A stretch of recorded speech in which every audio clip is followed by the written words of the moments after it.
EO 141 was much applauded by health and education groups dahil nga, for the first time, kinilala ito bilang national development issue. May nangyari ba nun maliban sa batas? Ang siguro pinakamagandang sumagot dyan si Yusek Tapales. Para po sa POPCOM, ano sir? We are from the Council for the Welfare of Children, from the CWC. Honorable.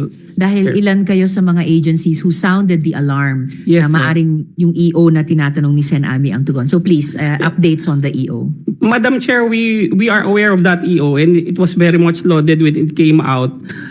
For the Council for the Welfare of Children, our reaction when that EO came out was to prioritize to ensure that a bill or measures addressing adolescent pregnancy will be included in our 19th child legislative agenda. Pero teka Jello, di ba Yes. pumasok lang si Jello nung August. Yes, Your Honor. 2021 hanggang 2023, mahigit 2 taon to Yes. in place bago ka pumasok. Yes, Your Ano Honor. sabi? Ano daw nagawa maliban sa pagpaprioritize sa listahan? Your Honor, for the other agency, I'm not aware. But insofar as the CWC is concerned, we included the adolescent pregnancy bill in our legislative agenda for the 18th and 19th Congress. And when we attended the UN Committee on the Rights of the Child last September 2022, we also mentioned that executive order. But of course, suggesting the need for a legislation that, like the ones proposed by the honorable sponsors, because that will seal the deal and will really cause the implementation of a national law and its localization at the ground level, Your Honor. Could I ask for, I think CWC Yusek Tapales would like to make a brief response, because we have about 5 remaining resource persons. Thank Yes, you, sir. Madam Chair. I will make this very brief, Your Honor, Madam Chair. We commit to submit a detailed position paper on the proposed bills. First of all, the Council for the Welfare of Children strongly supports Senate Bill 372 of Honorable Ontiveros, Senate Bill 1209 of Honorable Revilla, and Senate Bill 651 of Honorable Marcos. Like other resource persons here, the Council for the Welfare of Children recognizes adolescent pregnancy as a national social emergency. As aptly mentioned by Honorable Senator Amy Marcos earlier, it's not just a health and gender problem, but it's also an economic problem. But we would like to add more, taking off from what Senator Raffy Tulfo stated earlier. It also has a protection complexion, a child protection complexion. That's why the Council for the Welfare of Children lauds the provision of the proposed legislation on sexual protection in case of sexual violence. We submit, Your Honor, Madam Chair, and we agree with Senator Tulfo earlier, that adolescent pregnancy is also a function not just of poverty, underdevelopment, the economy, but also of violence against children. It's also a protection issue. That's why child protection should be a paramount consideration in the drafting and implementation, of course, the passing and the implementation of these bills.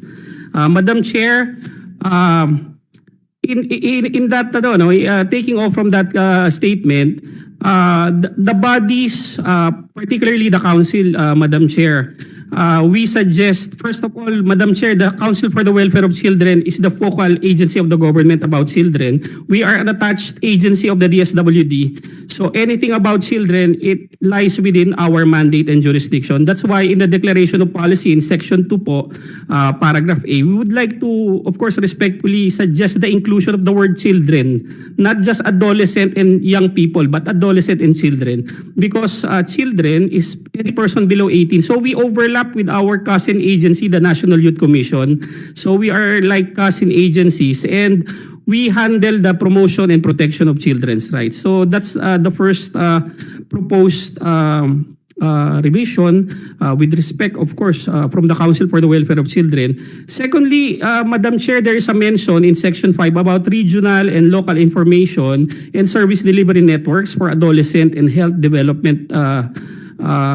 There are I think, Madam Chair, no, insofar as the CWC is concerned, there is a need to study how this particular body will interact with existing service delivery networks, because there are, and I think the DOH can also comment on this, because pursuant to the Republic Responsible Parenthood and Reproductive Health Act of 2012 and pursuant to Admin Order 2014-0046 and Department Memorandum 2014-0313 of the DOH, there are service delivery networks on adolescent health and development program. Just to avoid confusion, duplication, or maybe if there's a need to streamline, there is a need to study how the proposed council, which of course we support, will interact, will coexist, and will work or collaborate with these existing structures.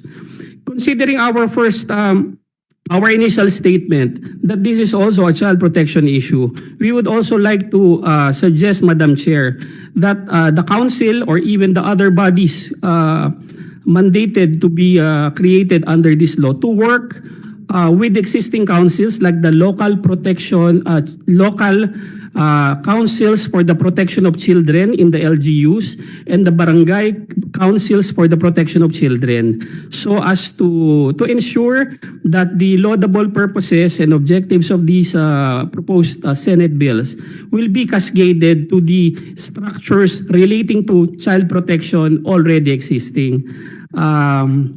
As earlier mentioned, Madam Chair, in the Adolescent Pregnancy Prevention Council, while the CWC has duties and responsibilities in this section, in Section 22, I think there was, perhaps this is just a typo or a clerical, we were omitted in the members of the council, but we were indicated there as one of those having responsibility. So we also would like to join this council, Madam Chair, because as stated earlier, we are the focal agency about children, and we are very much willing to help, of course, to promote the protection of children and even their participation, as was what the other resource persons stated.